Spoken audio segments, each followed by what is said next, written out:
Olá, boa noite. Mais uma live da Associação Brasileira do Sono. Estou esperando os nossos seguidores entrarem. Vamos aguardar um pouquinho mais para a gente convidar a nossa entrevistada de hoje. Boa noite a todos.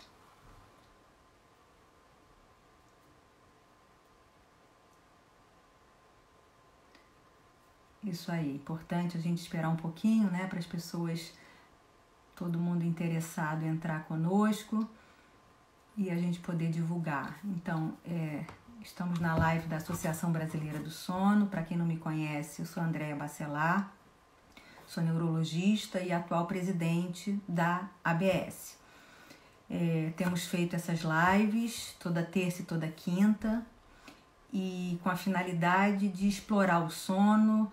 A temática central sempre está sendo sono e a pandemia, e nós estamos convidando os coordenadores, os especialistas das principais áreas dessa multidisciplinaridade que é o sono, para que a gente possa discorrer sobre o assunto com diversos enfoques, né? Nós já tivemos a área da psicologia, da fonoaudiologia, da fisioterapia, médicos neurologistas, otorrinolaringologistas, e hoje eu gostaria de convidar uma grande amiga e uma grande especialista. Ela, sim, a formação ela é bióloga, fez mestrado, fez doutorado e hoje ela coordena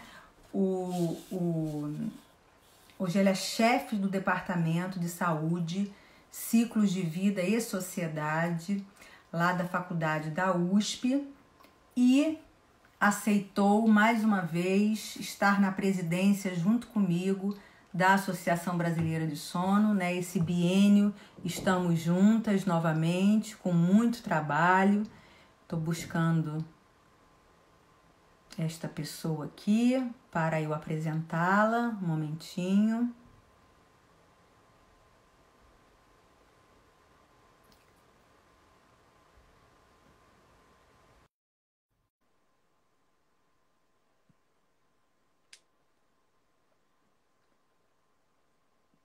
Eu acho melhor ela sair e entrar novamente, que aí ela aparece de primeira aqui para mim, e aí eu clico e convido. Vamos tentar fazer isso? Só um minutinho, gente. É que ela entrou logo que eu entrei e tá lá em cima e eu não estou conseguindo encontrá-la. Vamos lá, doutora Cláudia Moreno. Eu pedi que ela saísse e entrasse novamente, e aí é só ela fazer a solicitação que eu aceito. Bom, então a doutora Cláudia Moreno, que vai conversar com a gente nessa live de 45 minutos, quase uma hora.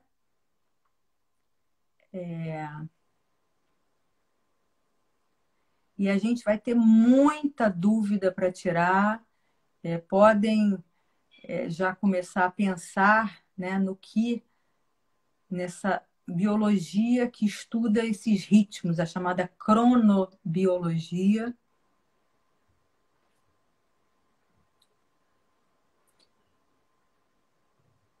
Será que alguém pode ajudar a Cláudia? É só ela sair do Instagram, entrar no Instagram, entrar na live da ABS e solicitar o pedido para ser entrevistada. E aí a gente verá o rostinho dela.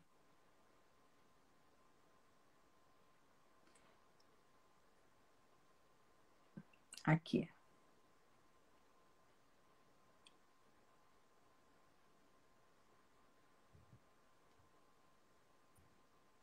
Bom, já está conectando. Olá, querida Olá! Cláudia! Tudo bem com você? Tudo bem? Eu estava enviando, mas não sei por que ela não estava indo. Estranho. Eu saí A 3 vezes. a gente está com uma demanda enorme de lives, né, simultâneas. Eu acho que existe, às vezes, um esgotamento aí dessas redes sociais, mas, enfim, conseguimos. Espero que não Dê caia certo. Se eu até ficasse... o final. Então, já te apresentei, doutora Cláudia Moreno, agradeço o convite. Estamos juntas quase toda semana discutindo assuntos da nossa Associação Brasileira do Sono, né, Cláudia? Mas hoje a nossa live, o nosso público quer saber um pouco mais sobre a cronobiologia. Então, antes de mais nada, antes de falar de sono, de pandemia, né, do que motivou a ABS a fazer essa live, eu queria que você explicasse para a gente o que é cronobiologia, como você chegou a se especializar, a entender, a estudar essa matéria, essa disciplina.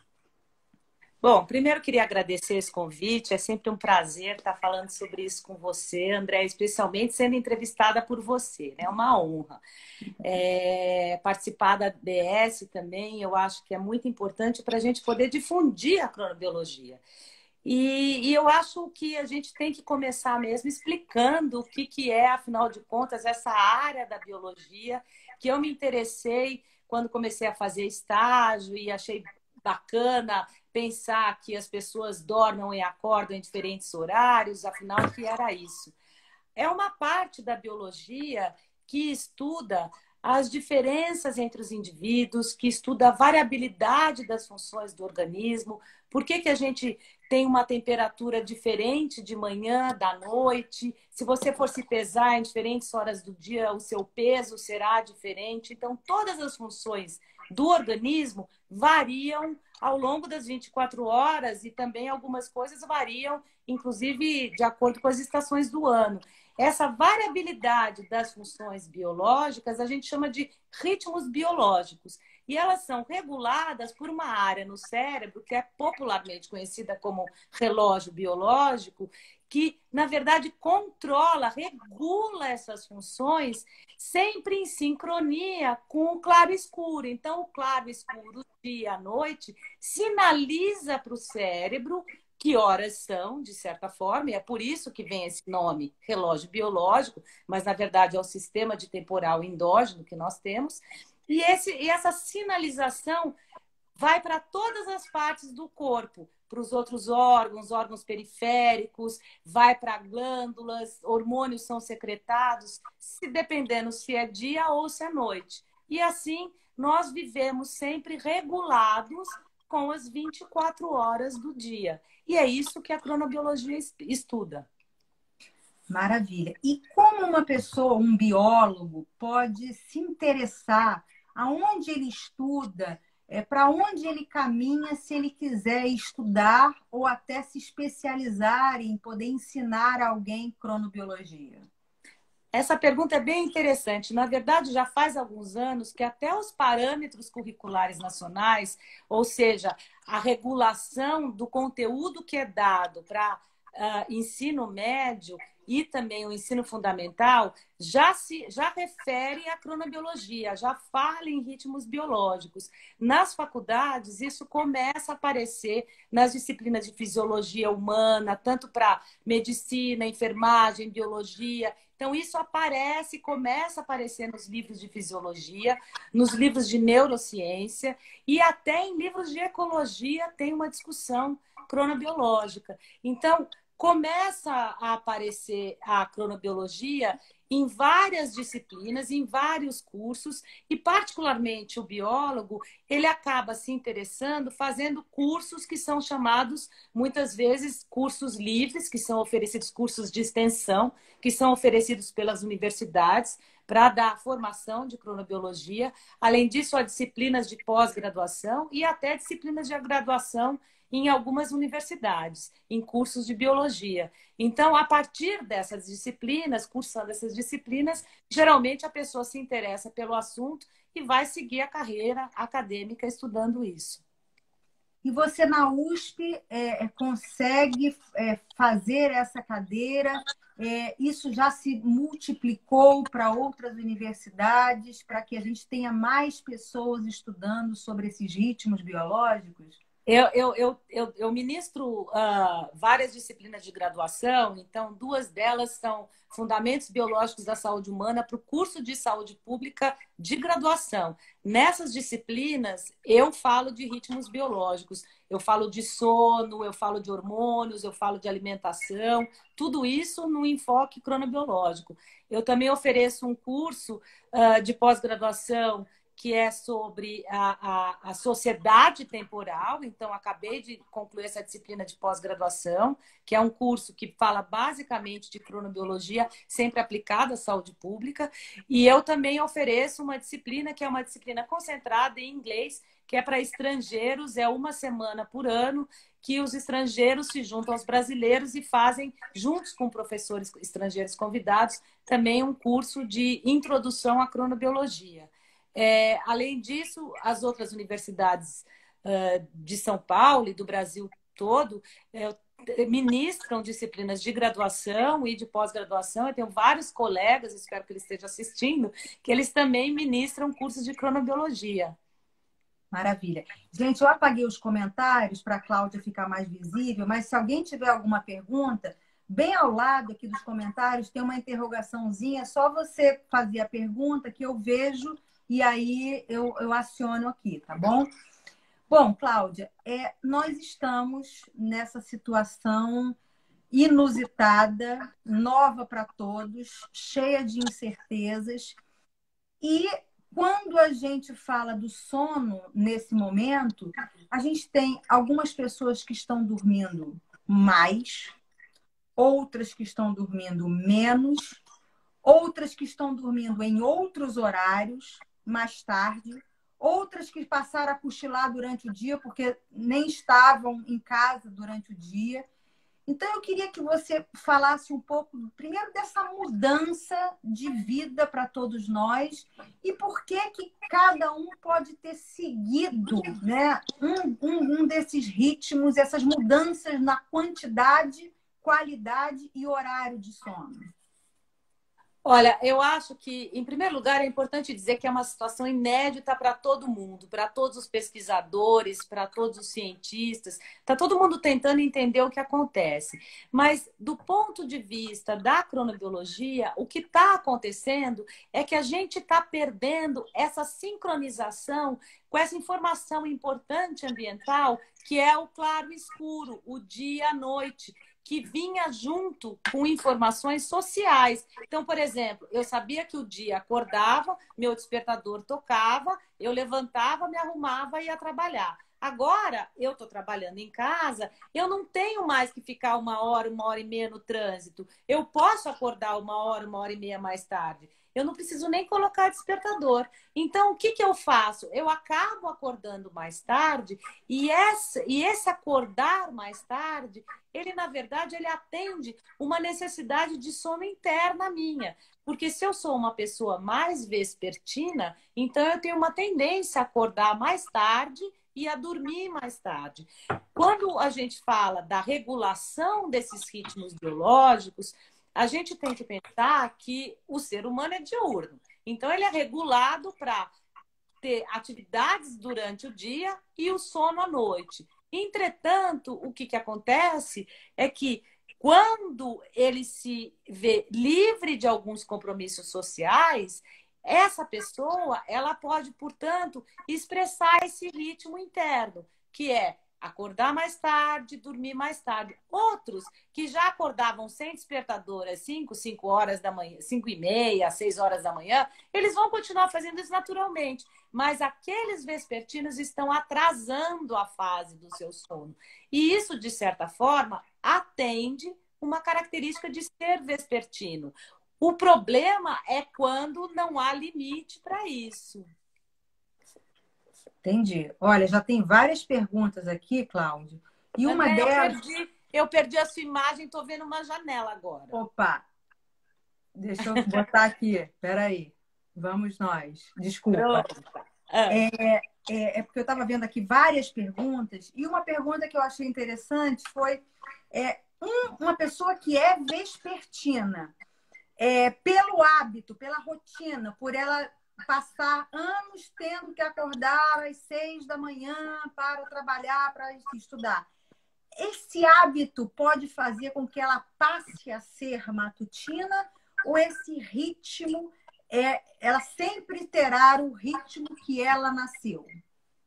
Olha, o que acontece? São várias perguntas em uma só. A primeira questão é que quando a gente nasce, a gente leva uns 3 meses para o estabelecimento de um ritmo circadiano. Esse circadiano é esse ritmo de 24 horas. Então, o que acontece? O bebê nasce, ele vai dormir e acordar em intervalos de mais ou menos 3 horas. Até mais ou menos uns 3 meses, o bebê estabelece um padrão que a gente chama de bifásico. Esse bebê, ele passa a dormir mais à noite, ele fica acordado durante o dia, mas ele ainda tira cochilos. Ele vai tirando, isso vai diminuindo, ele vai diminuindo esse sono polifásico, esses vários episódios de sono, porque ele começa a estabelecer uma sincronia com esse claro escuro. Por isso que é bom o bebê, quando dorme de dia, dormir num ambiente iluminado, com luz natural, e nada de fazer silêncio, fechar e deixar tudo escuro, porque senão esse bebê nunca vai entrar nessa sincronia. Quando essa criança vai crescendo, ela passa a ter cochilos. E é importante que se deixe uma criança pequena dormir, inclusive em horário escolar. É importante que a escola tenha um lugar para a criança pequena dormir. Então, ela tem esse hábito, ela vai dormir, até que ela entra na adolescência e começa a perder esse hábito. E aí começa uma outra fase, que é essa fase de atraso de fase, que é característica da adolescência. Nessa adolescência, ela passa, então, a dormir mais tarde, acordar mais tarde, e isso, muitas vezes, gera conflito com a família, mas é natural, é necessário para esse adolescente, que depois, com 21 anos, 22, entrando nessa fase adulta, ele perde um pouco essa característica, e aí ele expressa digamos assim, essa matutinidade ou vespertinidade que vai permanecer durante toda a vida adulta, até ele chegar à terceira idade, quando de novo vai mudar, algumas características mudam. O idoso, ele passa a dormir mais vezes, dormir mais cedo, acordar mais cedo, com, obviamente, que algumas exceções. Mas o que é importante a gente pensar no caso dessa pergunta? Que o vespertino, ele, quando submetido a um esquema de imposição social que o obriga a acordar cedo, ele vai estar com uma restrição de sono, que ele vai compensar nos dias de folga ou no fim de semana. Então, ele tem esse efeito rebote. Ele vai estar, de fato, com essa restrição de sono, ele vai sentir um pouco de sonolência, isso vai se acostumando, vai acontecendo por anos. Quando ele entra em férias, ele vai acordar e dormir mais tarde. Não tem jeito. E o que está acontecendo agora não é que nós estamos em férias, mas esse isolamento fez com que a gente tivesse uma similaridade com o período de férias, em que a gente passa a acordar e dormir mais tarde, especialmente os vespertinos. E se você deixar, você vai, quando você olha, você está dormindo 3 da manhã. Então, isso é um ponto importante.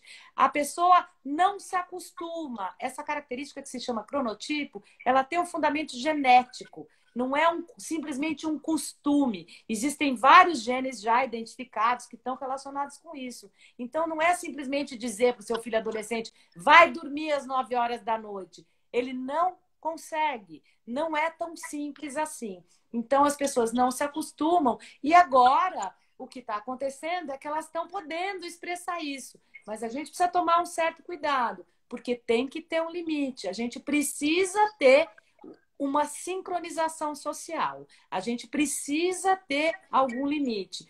Porque vários estudos foram feitos com pessoas em cavernas ou pessoas em bunkers sem nenhuma luminosidade. E nenhuma indicação. Não, tinha luminosidade, mas não tinha indicação dessa variação, era tudo controlado em laboratório.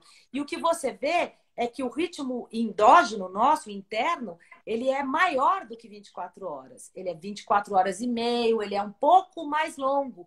E essa situação a gente chama de livre curso. Então, o que está acontecendo? A gente está quase entrando em livre curso. Mas a gente não vai entrar em livre curso, porque a gente ainda tem alguns mecanismos de se sincronizar com o claro e escuro. E é isso que é saudável. É muito saudável você ter essa sincronia com o claro e escuro. Outro mecanismo é a mãe, né, Cláudia?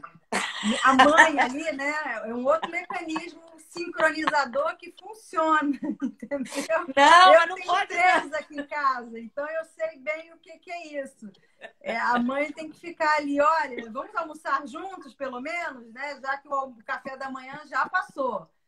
Então, é mais ou menos isso.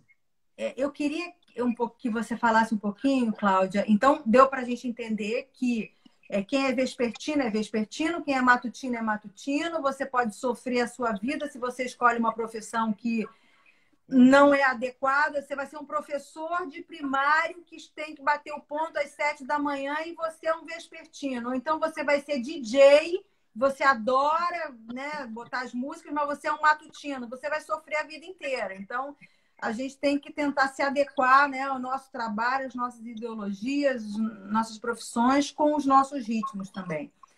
Mas eu queria agora entrar um pouquinho na questão do adolescente. Já temos perguntas também quanto a essa fase da vida da adolescência. Você falou que existe um atraso de fase.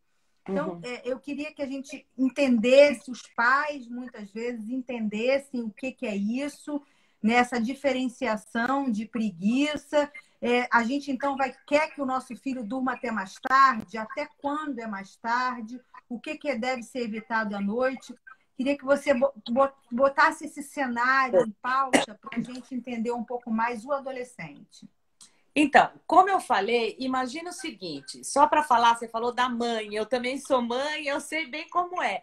Então, o que acontece? Agora, imagine o seguinte, você como mãe, você pode falar para o seu adolescente, vá dormir às 9 horas da noite, mas isso é a mesma coisa que você não deixar o bebê de 2 meses dormir.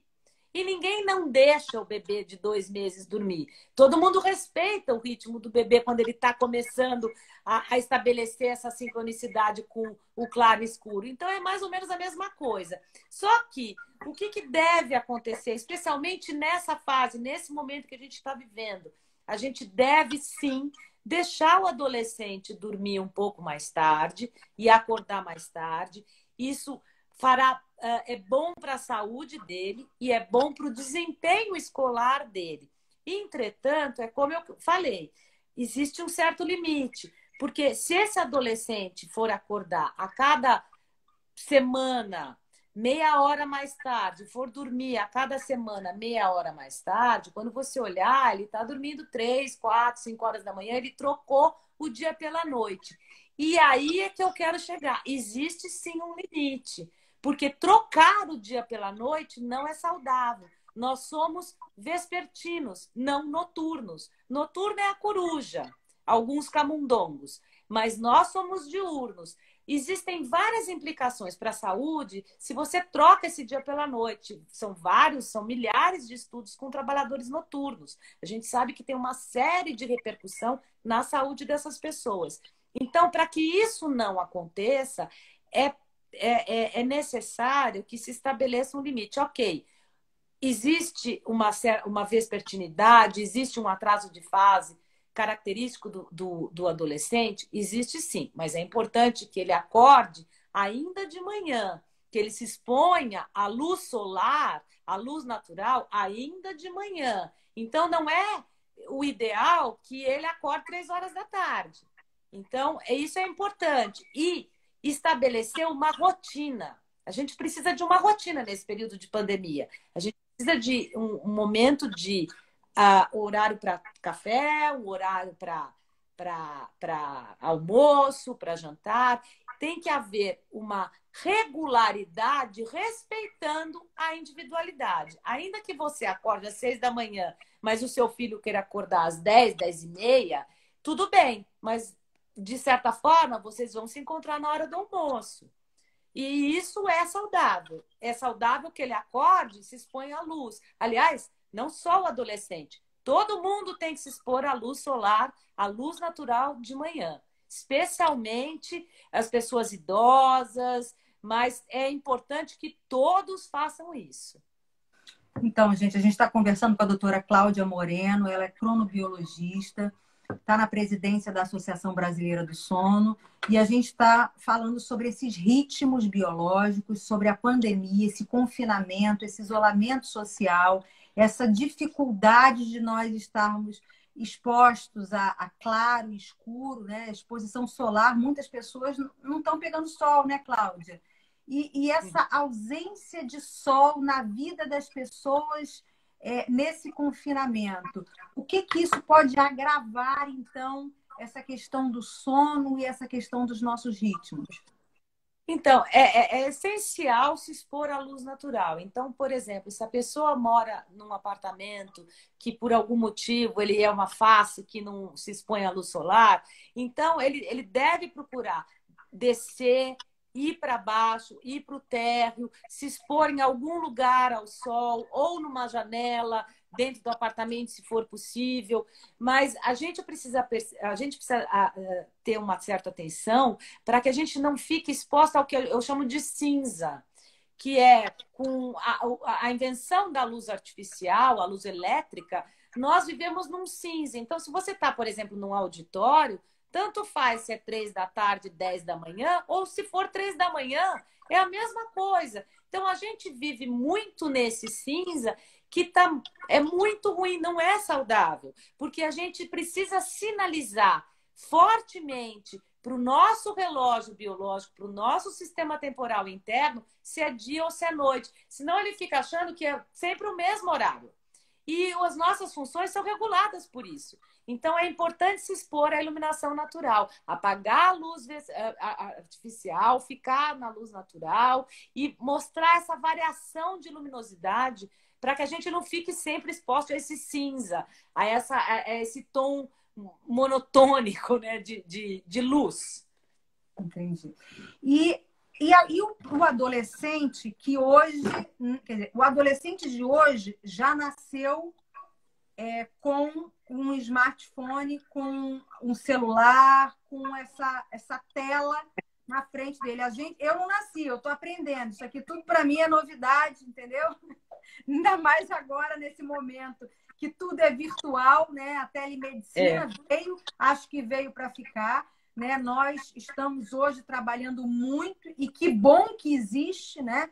Essa questão virtual, porque a gente só consegue chegar aos pacientes hoje, na grande maioria das vezes, através da tela e ajudar muita gente sofrendo, né? A saúde mental, o sono deu uma descontrolada, porque não somos feitos para viver isolados, sozinhos e confinados. Enfim, então, hoje, graças a Deus que existe isso. Mas o adolescente não tem o freio. E como ele nasceu com essa tela faz parte da vida dele e ele não sabe o limite. Então, eu queria que você falasse para a gente até que ponto estar exposto a esse aparelho, né, não só pela interação, pelo interesse, como pela luminosidade, pode interferir no sono do adolescente? Olha, eu acho que essa resposta ela é verdadeira para os adolescentes, mas também para todo mundo, porque agora todo mundo ficou muito dependente desse celular. Embora eu, como você, também não tenha aprendido, para falar a verdade, eu não estava conseguindo entrar. Meu filho veio aqui me socorrer, porque ele teve que me salvar, porque eu não ia conseguir. Mas a televisão, o computador, o celular, eles emitem luminosidade que a gente chama numa frequência que é a tal da luz azul. E essa luz, ela é a luz que é mais absorvida pelas células da nossa retina, do nosso olho, que absorvem, que tem esse pigmento, que absorvem essa luz e mandam essa informação de luz para o nosso cérebro. Portanto, o que acontece? Imagina uma comunidade que vive sem energia elétrica. Eu já tive a satisfação de estudar essa comunidades assim na Amazônia. Então, quando você não tem luz elétrica, o que vai acontecer com você? Você vai acordar quando o sol nasce e você vai dormir mais ou menos uma hora depois que o sol se põe. O que acontece é que o seu corpo está sinalizado pela luz que está escuro. Está escuro, secreta melatonina, produz melatonina, que é um hormônio produzido numa glândula chamada glândula pineal, e ela vai nos ajudar a dormir. O que acontece? Eu estou na televisão, eu estou no celular, eu estou sinalizando para o meu organismo que ainda é dia. Eu não vou produzir melatonina ainda. Então, o que está acontecendo é que eu vou cada vez, é por isso que também a gente vai atrasando o início do sono, porque eu estou expondo o meu organismo para essa iluminação e vou cada vez mais atrasando. Portanto, o que se recomenda é que adolescentes, adultos, idosos, crianças não usem esses equipamentos próximos da hora de dormir. Então, eu sugiro que, pelo menos 2 horas antes, você evite usar o celular. Essa coisa que a gente não faz, que a gente fica tentada a fazer de ir para a cama com o celular, é a pior coisa que tem. Se você for ler um livro, tua luz vai estar aqui, ó. A luz ilumina o livro. Então, você tem luz no quarto. Claro que isso também atrapalha, mas é menos do que você ter uma luz que vai direto para o seu olho, direto para a retina, para a melanopsina, que é esse pigmento que vai absorver essa informação.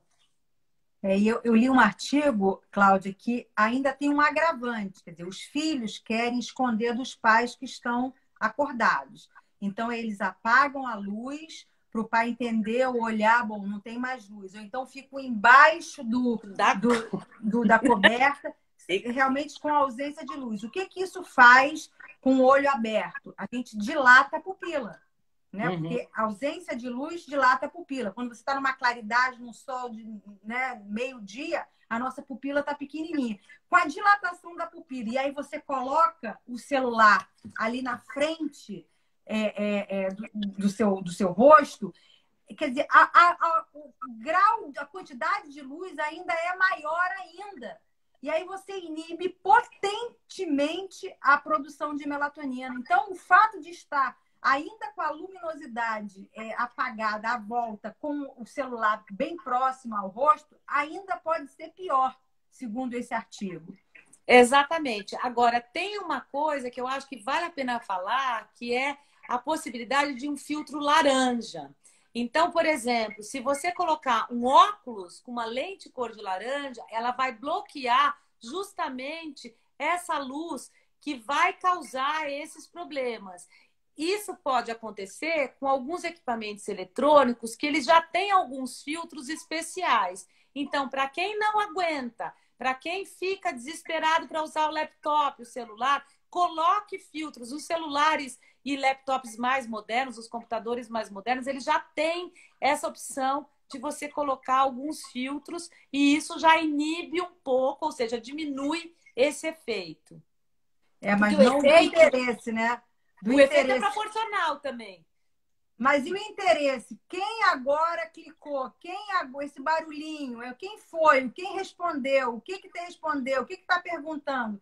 Né? O cérebro fica alerta, fica atento, né? Então, a luz é um fator importantíssimo, mas não é só isso. Então, o celular realmente, às vezes, é um vilão. Hoje não é. Hoje a gente está explicando isso tudo. Hoje a gente está difundindo informação, mas às vezes ele pode ser um vilão. Foi feita uma pergunta pelo César aqui, como voltar à rotina quando essa pandemia passar? Quer dizer, como é que eu vou voltar ao meu ritmo de sono, que não é este que eu estou vivendo, quando as aulas voltaram, agora eu tenho que voltar a trabalhar, agora eu tenho que bater o ponto, pegar o trânsito e chegar lá no meu trabalho.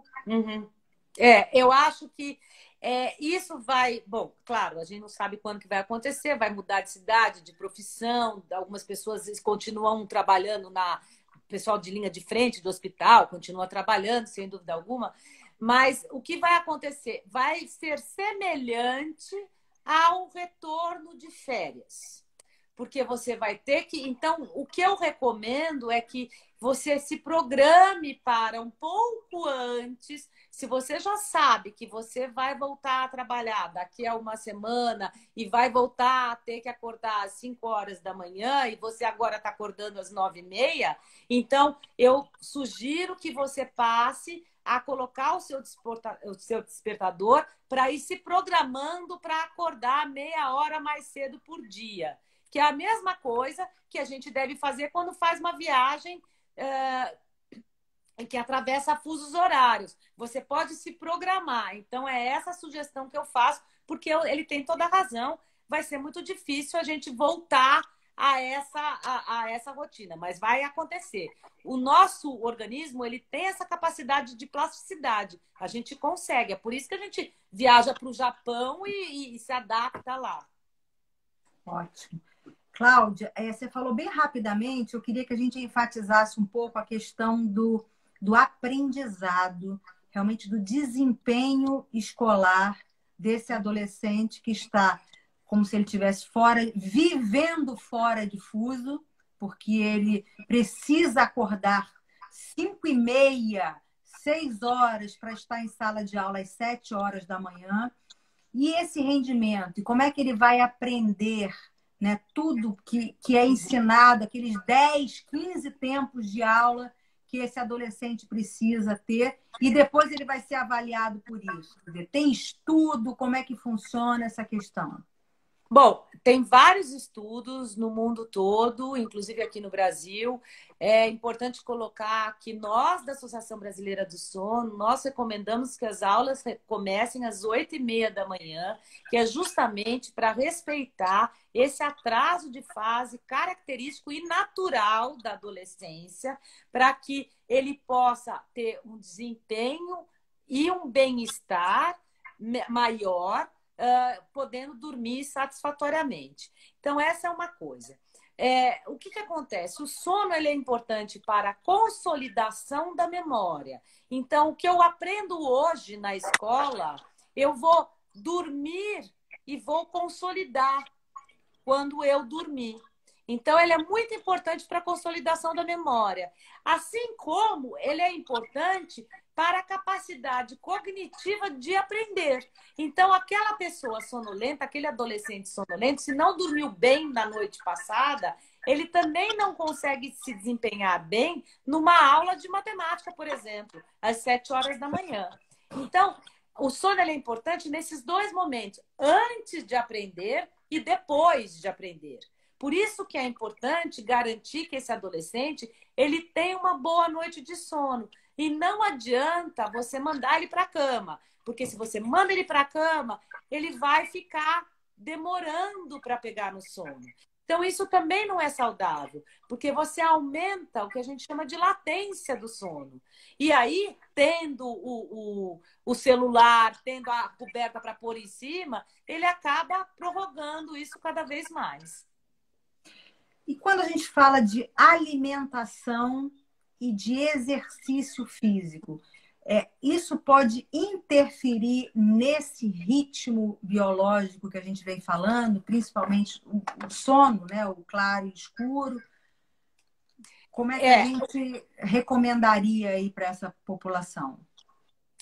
Então, o que está acontecendo é que eu acho que nós mudamos nossos hábitos alimentares também nessa pandemia. As pessoas, na grande parte da população, trabalhava fora de casa e comia fora de casa. E agora elas estão fazendo a comida, elas estão até aproveitando um pouco esse momento para poder, às vezes, fazer refeições em família, coisas que não eram feitas, ou com as pessoas que moravam com ela, com essa pessoa, etc.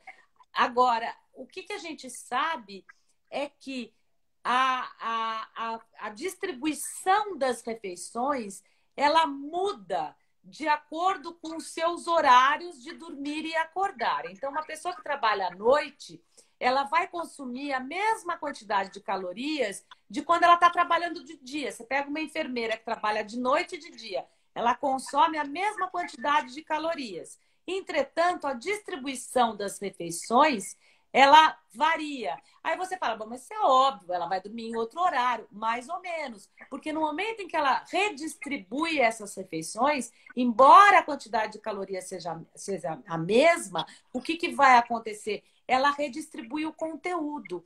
Muitas vezes comendo o que não é adequado naquele horário. Eu já vi, por exemplo, pessoas que trabalham à noite comendo pizza de calabresa ou até feijoada às 3 horas da manhã. O nosso organismo não está preparado para isso.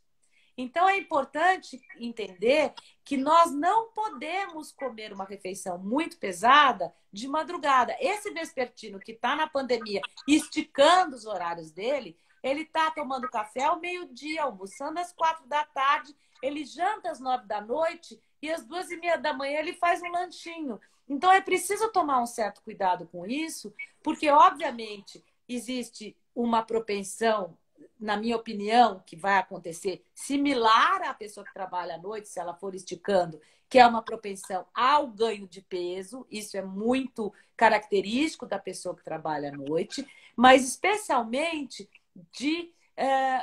do agravo ao desenvolvimento de alguns problemas gástricos. Porque, na verdade, a gente não está preparado para comer esses alimentos pesados. O ideal é comer alguma coisa leve, principalmente à noite. Não, e a vontade, né, do cérebro é por snack foods mesmo, esse horário. Né? Poxa, eu mereço, né? Eu estou aqui acordado, eu mereço. E aí fica ali o nosso sistema emocional de recompensa. Não, poxa, eu posso, né? E aí é exatamente uma comida errada na hora errada, calórica, uma digestão inadequada. E qual é a consequência disso? Ganho de peso, né? Então, realmente estamos ganhando peso. E a questão... E a questão do exercício. O exercício melhora, piora o sono? E como é que a gente está nesse momento de vida? Vamos falar do exercício. Exercício, obviamente, é bom para o sono. Então, a prática da atividade física, ela está associada a várias melhorias da saúde em vários sentidos. Sem dúvida alguma, a prática de atividade física, eu acho que ninguém refuta isso mais. A grande questão é que a prática de exercício próximo da hora de dormir, ela prejudica o sono. Por que ela prejudica o sono? Porque você pratica exercício, a sua temperatura se eleva e existe uma relação muito já identificada entre a temperatura corporal e o início desse sono, esse adormecer, essa sonolência. Você fica mais agitado, você fica mais elétrico. Isso vai também prorrogando o seu sono mais tardiamente. Ele empurra o sono. Então, recomenda-se que pelo menos até umas 2 horas antes de dormir, as pessoas também não tenham uma prática de atividade física intensa, especialmente intensa. Aquele fulano que vai fazer um exercício físico, vai para a academia, agora não, que está fechada, mas vai às 10 horas da noite. Aí ele chega em casa, ele quer dormir às 11h30, impossível. Isso não vai acontecer. Então, é muito importante que isso não seja próximo. Por outro lado, é importante também respeitar, como eu falei, o cronotipo das pessoas. Tem pessoas que se sentem melhor fazendo exercício de manhã e outras à tarde. Um horário em que a gente está muito alerta e o corpo muito propenso para fazer exercício é o final da tarde. O final da tarde é um horário ótimo, que é bem longe da hora de dormir. Ótimo, ótima dica. Cláudia, as pessoas estão perguntando também de uma outra questão, que é o trabalho em turno. Então, aquele profissional de saúde, principalmente, atualmente, que trabalha em regime de plantão. Então, alguns trabalham 12/36, quer dizer, eu trabalho essa noite, passo o dia inteiro, a noite inteira em casa e vou trabalhar outra noite. Deram outro exemplo aqui, pessoas que trabalham sempre à noite e ficam acordados de dia. O que a gente pode recomendar de mais saudável para esse indivíduo que já está fora do ritmo e do que o nosso cérebro recomenda para horário de dormir, que é a fase escura das 24 horas. Eu acho que essa questão é uma questão muito importante e principalmente agora na pandemia a gente vê que essas pessoas que estão na linha de frente, elas não só estão se arriscando muito a contrair o vírus, mas elas estão trabalhando em regime de turnos, então estão dormindo pouco. Quer dizer, realmente são pessoas que estão muito sobrecarregadas nesse momento. O 12x36 é um regime de trabalho típico na enfermagem, que é trabalhar noite sim, noite não, noite sim, noite não. Esse regime, ele é similar a essa situação que eu comentei agora há pouco, que é a ida para o Japão. Então, o enfermeiro, ele vai para o Japão, ele volta, ele vai, ele volta, ele vai, ele volta. Agora, essa alternância de dormir e acordar, porque quando ele está em casa, ele dorme à noite com a família. Então, essa alternância, ela gera uma série de problemas para a saúde das pessoas. Assim como aquele cara que trabalha de segunda a sexta à noite e folga no sábado e domingo. Essa pessoa, ela também faz isso. Por quê? Porque eu consigo me adaptar quando eu vou para o Japão se eu fico lá um mês. Eu não me adapto se eu vou e fico um dia, ou 4, ou 5. Então, isso gera uma série de problemas para a saúde e aumenta o risco de várias doenças. Doenças cardiovasculares, doenças gastrointestinais, risco de câncer aumentado, de próstata para homem, mama para mulher. Então, quanto a isso, não há mais discussão. Então, a primeira coisa que nós recomendamos é que, se possível, que a pessoa não trabalhe à noite por muitos anos. Então, quanto menos essa pessoa trabalhar à noite, melhor. Quando a gente fala, por exemplo, agora, eu recentemente, o ano passado, eu participei no Instituto de Pesquisa do Câncer da Organização Mundial de Saúde, na França, de uma discussão com vários especialistas, tentando discutir qual que era o risco para câncer do trabalho noturno. O que não se sabe ainda é a dose-resposta. Então, por exemplo, em relação ao cigarro, a gente já sabe quantos cigarros você fuma, por quanto tempo, quanto que isso aumenta o seu risco de câncer do pulmão. No caso do trabalho noturno, a gente só não sabe a dose-resposta. Mas a gente sabe que há um risco aumentado e a gente não sabe o quantas noites você deve trabalhar para aumentar esse risco. Então, recomenda-se que o número de anos seja inferior a 2 anos, ou por volta de 2 anos. Recomenda-se que essa pessoa ela procure dormir num ambiente calmo, silencioso, escuro, confortável, quando possível, durante o dia. A gente já sabe que ela vai dormir umas 2 horas a menos. Então, pergunta-se, é bom fazer cochilo? Se a pessoa tiver a oportunidade de tirar um cochilo, inclusive no trabalho, ela deve, para aumentar uma duração total do sono. Então, nesse caso específico, é importante. Agora, ele vai dizer assim, mas é um médico, ele vai acordar e vai atender imediatamente? Não. Ele tem que ter um esquema de revezamento com o seu colega para não ir atender imediatamente. Mas é importante, sim, que tire um cochilo quando a pessoa não estiver aguentando. O motorista de caminhão tem que parar o caminhão e cochilar. Então, é importante cochilar, é importante se expor à luz solar, é importante fazer exercício. Então, essas práticas são fundamentais para a melhoria da saúde dessas pessoas. A alimentação deve ser controlada. Como eu falei, não se deve comer muitos lipídios, comidas gordurosas à noite, comidas leves. Mas deve fazer jejum? Não, o jejum... Está claro hoje, já existem estudos que não se recomenda o jejum. Você deve comer alguma coisa, mas alguma coisa bem leve, uma sopa, uma salada, mas nada de uma pizza de calabresa, às 3 da manhã. Cláudia, está olhando aqui a hora, passou voando, já são 8h20, tem 10 minutinhos, porque a live cai, ela não avisa, simplesmente cai. E a gente fica a ver navios, porque já aconteceu isso com o entrevistado. Então, eu queria fazer mais uma pergunta e você fica à vontade para falar alguma coisa que você acha importante. Tá bom. Que é se a gente compensa o sono. Ou seja, eu passo uma noite em claro, ou eu durmo durante a semana 5 horinhas, 5 horinhas, 5 horinhas, aí, bom, final de semana, então eu vou dormir 10 horas, se eu somar 10 horas mais 5, mais 5, mais 5, dão uma média de 7 horas por noite. Isso tá bom? Isso é válido? As pessoas que fazem isso e acham que estão compensando o corpo, como é que a gente tem que ajustar, que ensinar para essa população? Olha, é importante dizer o seguinte, se você fazendo essa sua conta, e vamos supor que você tem uma necessidade de 3 horas, de 8 horas, você faz 3 vezes 5, 15, mais as 8 horas que você tinha que dormir no sábado, você não vai conseguir dormir mais de 20 horas, é impossível, isso não acontece. Então, existe o que eu falei, o efeito rebote. Você vai dormir um pouco mais no fim de semana.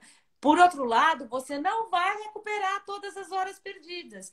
Isso não acontece, a gente não recupera tudo. A gente compensa, dorme um pouco mais. Geralmente ocorre um atraso, a gente chama isso de jet lag social, inclusive.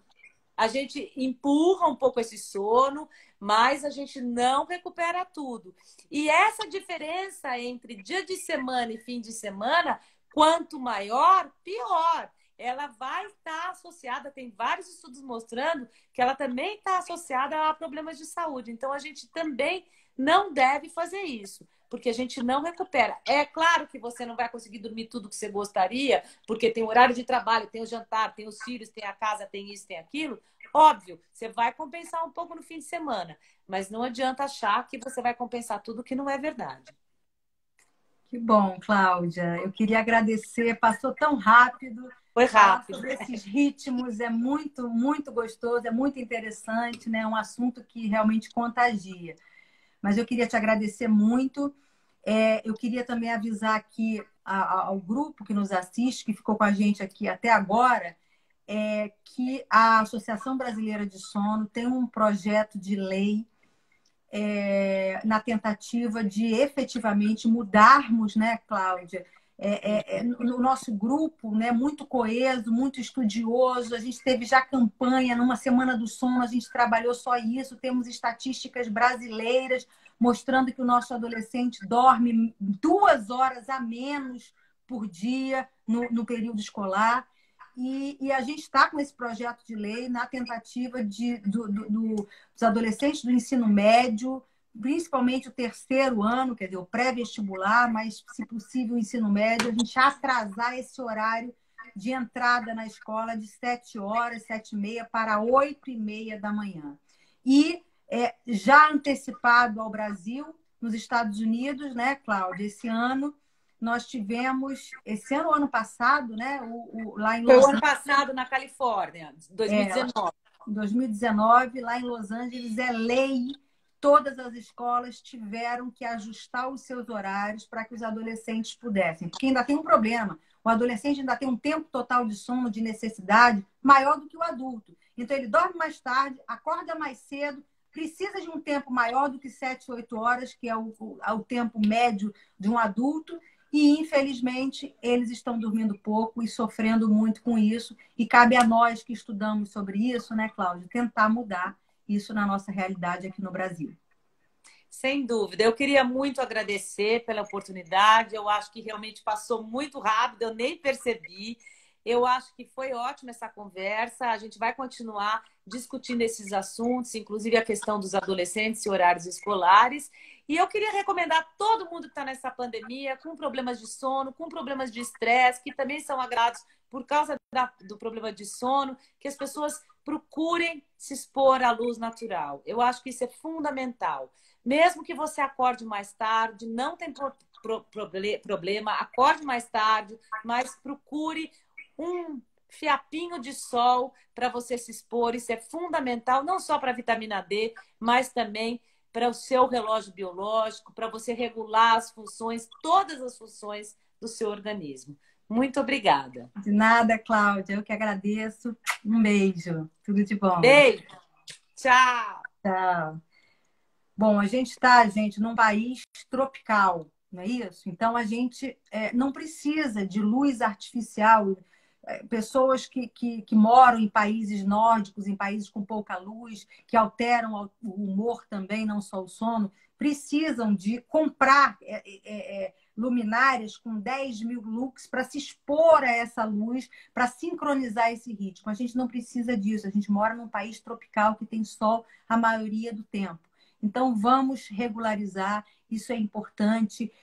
Exercício físico é importante. Exercício físico para o adolescente é importante. A OMS determina que o adolescente precisa fazer 60 minutos de exercício físico, pelo menos por dia. E as escolas têm uma aula de educação física por semana, muitas vezes escola de tempo integral. Então, mais uma questão que a gente tem que correr atrás aí para melhorar, para oferecer um tripé mínimo de uma boa saúde, não só para os adolescentes, porque a gente já falou aqui, teve uma live só de idosos, agora a gente focou um pouquinho mais no adolescente, mas espero que tenha sido produtivo.